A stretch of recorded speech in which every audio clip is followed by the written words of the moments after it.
You, John Fitzgerald Kennedy, do solemnly swear. I, John Fitzgerald Kennedy, do solemnly swear.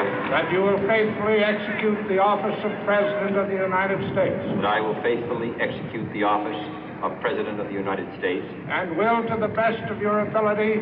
And will, to the best of my ability. Preserve, protect, and defend the Constitution of the United States. Preserve, protect, and defend the Constitution of the United States. So help you God. So help me God.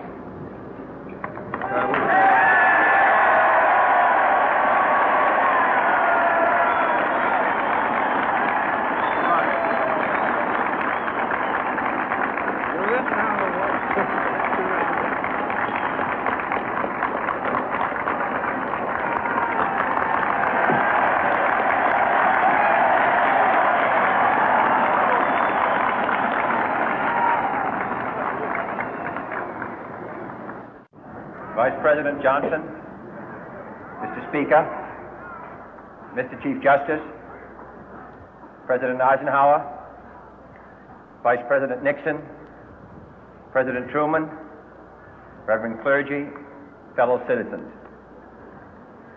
We observe today not a victory of party, but a celebration of freedom, symbolizing an end as well as a beginning, signifying renewal as well as change.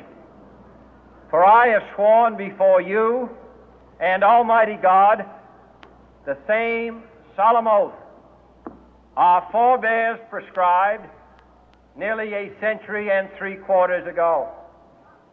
The world is very different now, for man holds in his mortal hands the power to abolish all forms of human poverty and all forms of human life.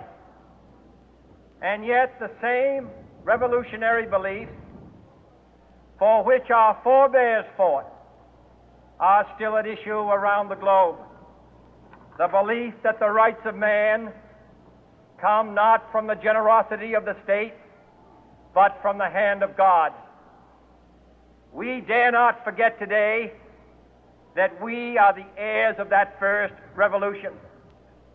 Let the word go forth from this time and place to friend and foe alike that the torch has been passed to a new generation of Americans born in this century, tempered by war, disciplined by a hard and bitter peace, proud of our ancient heritage, and unwilling to witness or permit the slow undoing of those human rights to which this nation has always been committed and to which we are committed today at home and around the world.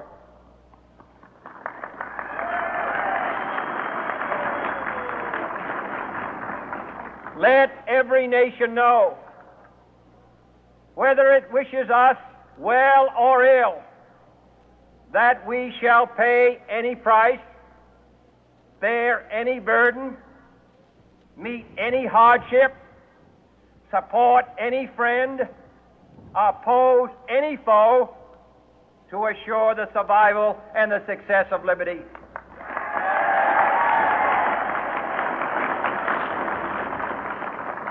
This much we pledge and more. To those old allies whose cultural and spiritual origins we share, we pledge the loyalty of faithful friends. United, there is little we cannot do in a host of cooperative ventures. Divided, there is little we can do, for we dare not meet a powerful challenge at odds and split asunder. To those new states whom we welcome to the ranks of the free, we pledge our word that one form of colonial control shall not have passed away merely to be replaced by a far more iron tyranny. We shall not always expect to find them supporting our view, but we shall always hope to find them strongly supporting their own freedom, and to remember that in the past, those who foolishly sought power by riding the back of the tiger ended up inside.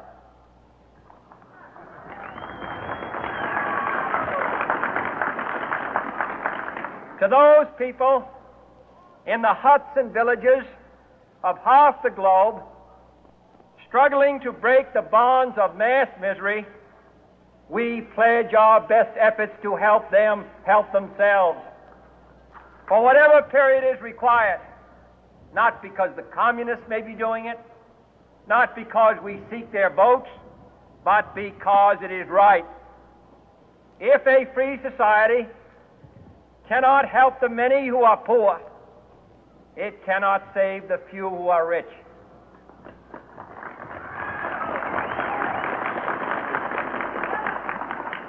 To our sister republics south of our border, we offer a special pledge to convert our good words into good deeds, in a new alliance for progress, to assist free men and free governments in casting off the chains of poverty. But this peaceful revolution of hope cannot become the prey of hostile powers. Let all our neighbors know that we shall join with them to oppose aggression or subversion anywhere in the Americas. And let every other power know that this hemisphere intends to remain the master of its own house.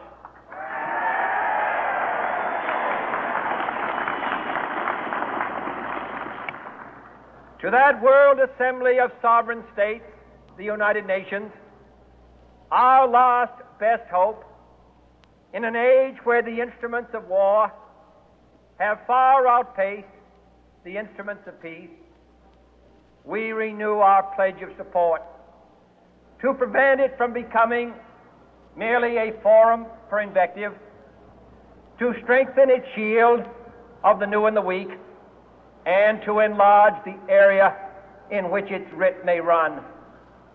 Finally, to those nations who would make themselves our adversary, we offer not a pledge, but a request that both sides begin anew the quest for peace.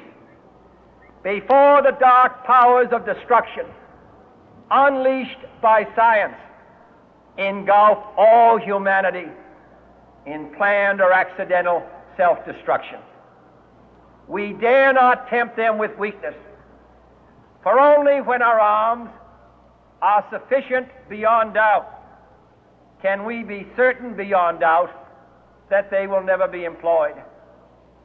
But neither can two great and powerful groups of nations take comfort from our present course, both sides overburdened by the cost of modern weapons, both rightly alarmed by the steady spread of the deadly atom, yet both racing to alter that uncertain balance of terror that stays the hand of mankind's final war. So let us begin anew, remembering on both sides that civility is not a sign of weakness, and sincerity is always subject to proof. Let us never negotiate out of fear, but let us never fear to negotiate.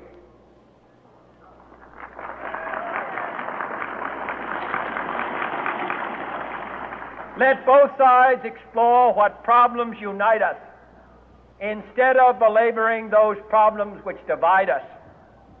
Let both sides, for the first time, formulate serious and precise proposals for the inspection and control of arms, and bring the absolute power to destroy other nations under the absolute control of all nations.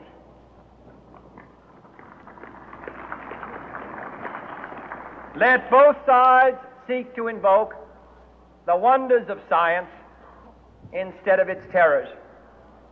Together, let us explore the stars, conquer the deserts, eradicate disease, tap the ocean depth, and encourage the arts and commerce. Let both sides unite to heed in all corners of the earth